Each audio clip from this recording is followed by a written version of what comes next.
তোমার গুনাহ যদি আসমান ছুঁয়ে যায়, আর তবুও যদি তুমি আমার কাছে যথাযথ নিয়মে ইস্তেগফার করো, মাফ চাও, তওবা করো। যথাযথ নিয়ম মানে তিনটি জিনিস। তওবা মানে তিন জিনিস, গুনাহ ছেড়ে দিলাম, আর করব না, ওয়াদা দিলাম, লজ্জিত মালিক আমি মাফ চাইলাম। এই তিনটা একসাথে করতে হবে। বিড়ি গাইতে গাইতে কয় আস্তাগফিরুল্লাহ, মস্কারি করে না, টেলিভিশনের দিকে তাকাইয়া দিছে, আস্তা বিল্ডিং নাচ দেখে, তাকাইয়া তাকাইয়া আস্তাগফিরুল্লাহ।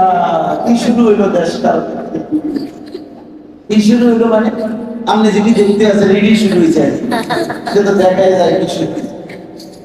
ছেলেরা আবার আস্তাগফিরুল্লাহ কথা কইবার আগে এক লাইনে তিনবার দেয় গালি, এবার আস্তাগফিরুল্লাহ।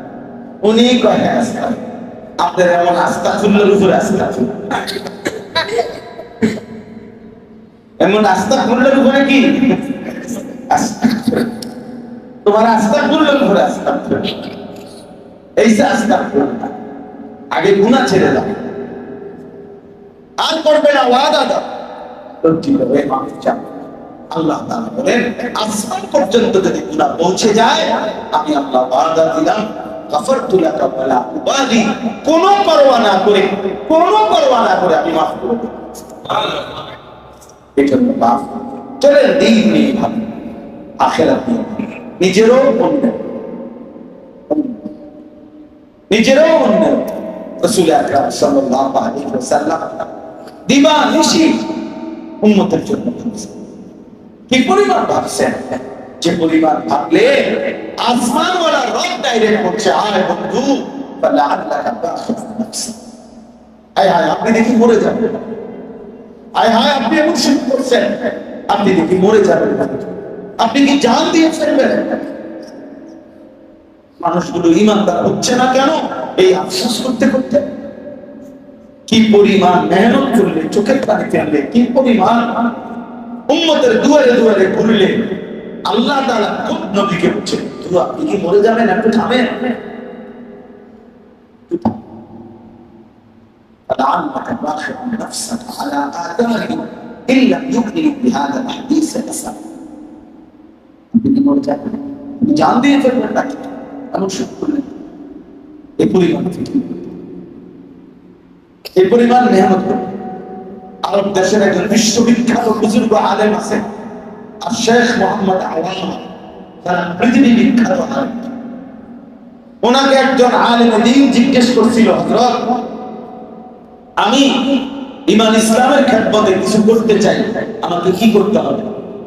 উনি তখন বলছেন, প্রথমত তোমাকে প্রতিদিন কমপক্ষে 20 ঘন্টা ইলমি মুতালা করতে হবে। 1 ঘন্টা জরুরত সারবে, 3 ঘন্টা বিশ্রাম করবে। এই সব বিষয় কি খবর? 20 ঘন্টা করতে হবে। কয় ঘন্টা? 20। তাইলে হবে না। ফেসবুক টিকতে টিকতে আপনি ইসলামের পর খাতে, ফেসবুক খাতে না, খাতে में ফেসবুক।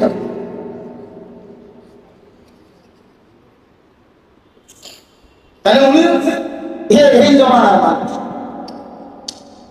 উনি বলতেছেন 20 ঘন্টা।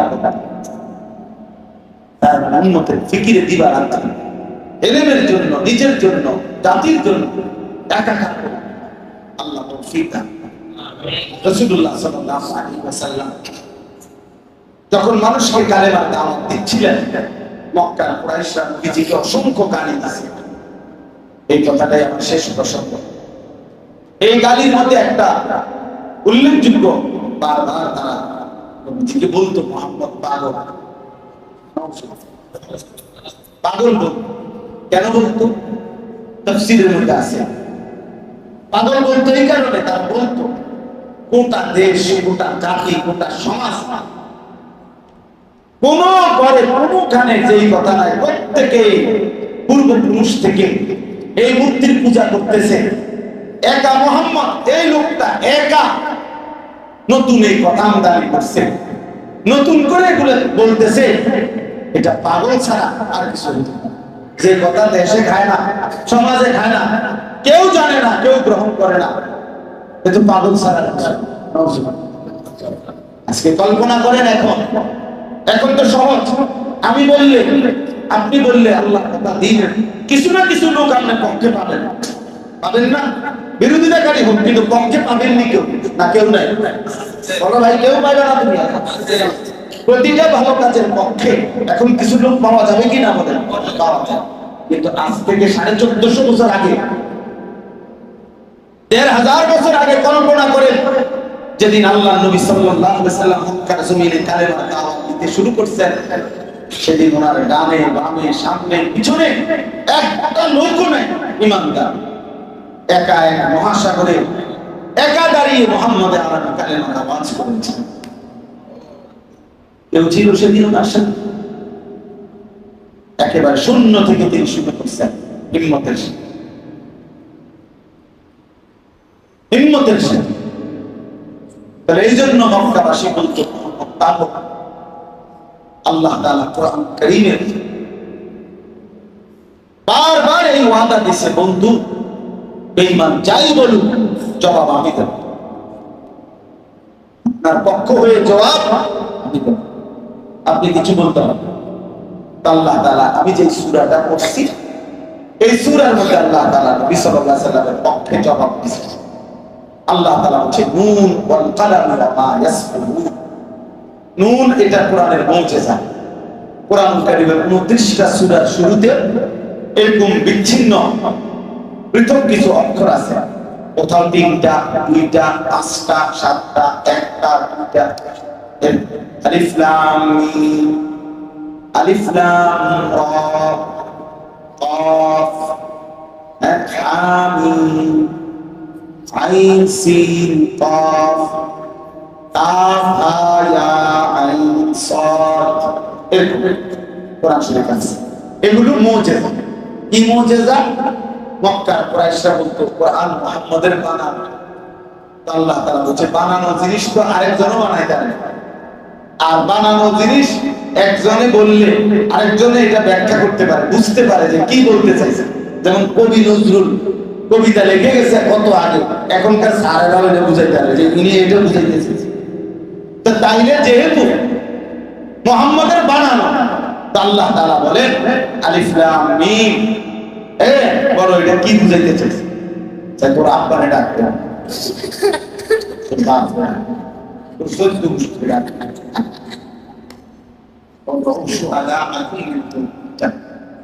কে কি আছে এটা বল, এর অর্থ কি?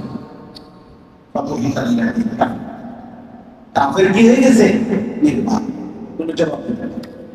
এরকম 29 বার আল্লাহ তাআলা কোরআনে বলছেন। আমি একবার না 29 বার বললাম, এক শব্দ বললাম, 2 শব্দ বললাম, এক অক্ষর দিয়ে বললাম, 2 অক্ষর দিয়ে বললাম, 3 অক্ষর 4 অক্ষর দিয়ে বললাম। বলো বলো তোমরা এগুলা ওরা কখনোই বলতে পারে নাই, আজও পারে না কেউ। অতএব এটা কোরআনের কি মুজিজা। কোরআন যে আল্লাহর পক্ষ থেকে, এটার মুজিজা। এরপরে আল্লাহ 2টা কসম করছে, ওয়াল কালামি ওয়া মা ইয়াসফুরুন। আল্লাহ বলছে বন্ধু আমি কসম করছি ওই কলমের, যে কলম দ্বারা আমি আমার গোটা সৃষ্টির তাকদীর লিখছি। 2 নম্বরে বলো ওই কলম দ্বারা তাকদীরের মধ্যে যত লেখা লেখাইছি আমার সৃষ্টি আল্লাহ ব্যতীত সবকিছুর কিন্তু তাকদীর আছে। মনে রাখবেন, তাকদীর কার? শুধু মানুষের না, মানে আল্লাহ ভিন্ন আল্লাহর যত সৃষ্টি, এই আসমান জমিন চন্দ্র সূর্য আলো বাতাস সবকিছুর তাকদীর আছে। একটা পিঁপড়ারও কি আছে? তাকদীর আছে। একটা মশারও তাকদীর আছে, যে আমার থেকে বাচ্চা গেছে সে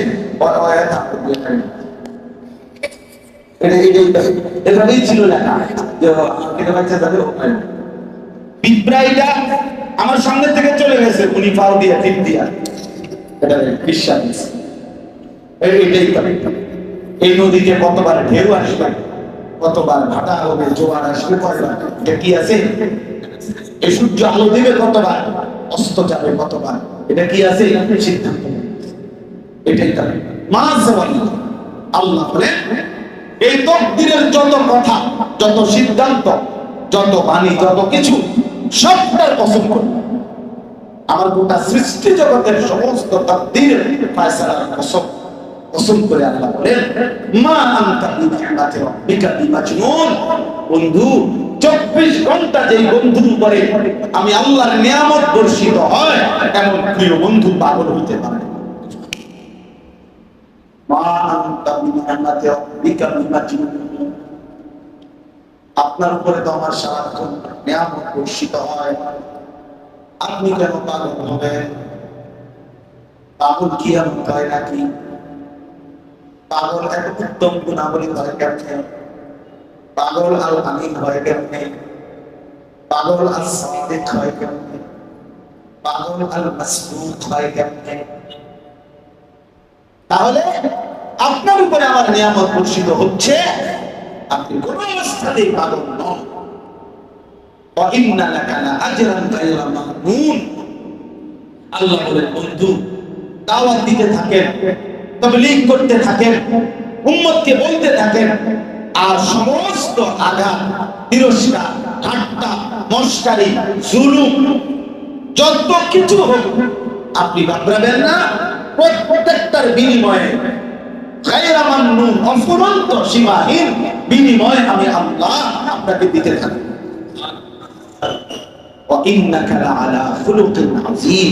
এইটা বলার জন্য মূল কথা। আল্লাহ তাআলা বলেন, পৃথিবীবাসী আমি তোমাদের কাছে চ্যালেঞ্জ করলাম, আমি আল্লাহ সিদ্ধান্ত দিলাম, কসম করে, দুইটা কসম করে আমি আল্লাহ বললাম, আমার বন্ধু, আমার নবী, আমার রাসূল সর্বশ্রেষ্ঠ গুণ, সর্বশ্রেষ্ঠ আখলাক, সর্বশ্রেষ্ঠ সুমহান আখলাকের উপরে প্রতিষ্ঠিত, সমস্ত উত্তম গুণাবলী পরিপূর্ণ আমি তার মধ্যে দিয়ে তাকে পাঠাইলাম। এটা আমি আল্লাহ চ্যালেঞ্জ করলাম। এবার তোমরা যদি পৃথিবীর কেউ কিয়ামত পর্যন্ত এই চ্যালেঞ্জের জবাব দাও যে আমার বন্ধুর 63 বছরের জীবনে একটা মানুষ কোনোদিন ওনার একটা সেকেন্ডের উপরে, নবীজির জীবনের যদি সেকেন্ড আলাদা করে, আলাদা 63 বছরের মোট যত সেকেন্ড, তো প্রতি সেকেন্ডের উপরে যদি কোনো গবেষক গবেষণা করে, তো আল্লাহ চ্যালেঞ্জ করছে যে একটা সেকেন্ডের উপরে তুমি একটা লাল কালির দাগ বসাও।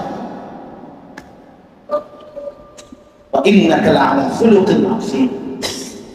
আমি আল্লাহ চ্যালেঞ্জ করি একটা সেকেন্ডের উপরে, একটা মিনিটের উপরে, যে মুহাম্মদের এই আচরণটা, এই মিনিটে, এই সেকেন্ডে এই আচরণটা সুন্দর হয় নাই, মুনাসিব হয় নাই, এমন এমন কেউ প্রমাণ করতে পারছে কোনদিন?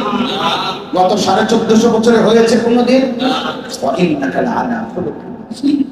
আমরা কিতাবে পড়ছি যত উত্তম গুণ আছে, যত উত্তম গুণ কল্পনা করা যায় কিতাবে পাক অথবা বাস্তবে জানে না, সকল উত্তম গুণকে যদি বলা হয় তুমি মানুষের আকৃতি ধারণ করো, সর্বশ্রেষ্ঠ।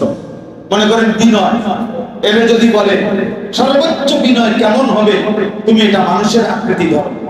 সাহসিকতা, একে যদি বলে তুমি সর্বোচ্চ সাহসিকতা কেমন হয় মানুষ, ওইটার আকৃতি ধরো। ধৈর্য, তাকে যদি বলা হয় সর্বোচ্চ ধৈর্য কার হবে, এমন মানুষের আকৃতি ধারণ করো। আমরা কিতাবে পড়ছি যে খোদার কসম, সমস্ত উত্তম গুণকে যদি বলা হয় তুমি মানুষের সর্বোচ্চ আকৃতি ধারণ করো তোমার ওই গুণে, তো প্রতিবার যে আকৃতিটা আসবে তিনি মুহাম্মদ রাসূল সাল্লাল্লাহু আলাইহি ওয়াসাল্লাম। বিনয়ে যিনি সেরা তিনি মুহাম্মদ, চরিত্রে যিনি সেরা তিনি মুহাম্মদ, তাওয়াক্কুলে যিনি সেরা তিনি মুহাম্মদ, তাকওয়াতে যিনি সেরা তিনি মুহাম্মদ, সাহসিকতায় যিনি সেরা তিনি মুহাম্মদ, তারপরে ধৈর্যে যিনি সেরা তিনি মুহাম্মদ। সব গুণে আছে খুদা হামাদারান উত্তর মাদা। আল্লামা ইকবাল বলছে, হে নবী, সোয়া লাখ নবীর যত গুণ আছে আপনার মাঝে যদি একা তালাশ করি, তো তানহা দানি, আপনি একাই সব, আপনি একাই সব। আপনি হাসলেও সুন্দর, আপনি কাঁদলেও সুন্দর, আপনি হাঁটলেও সুন্দর, আপনি বসলেও সুন্দর, আপনি কথা বললেও সুন্দর, আপনি চুপ থাকলেও সুন্দর।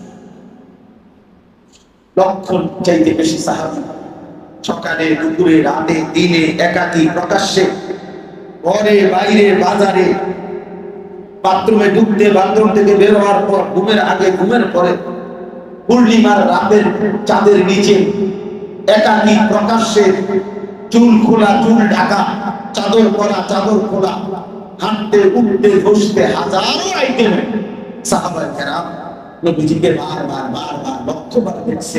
প্রত্যেকবারে সাহাবায়ে কেরাম অকপটে এটা বলছে এবং সুন্দর কাউকে